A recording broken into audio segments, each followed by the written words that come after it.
এই যে আমরা চলে আসলাম বাতু ক্যাব।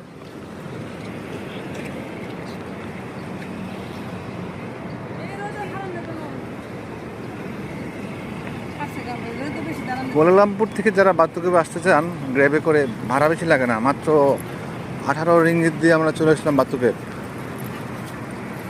এখন আমরা পুরোটা দেখবো বাতু ক্যাব কী কী আছে। তো এখানে ভীষণ গরম, জ্বলে যায়।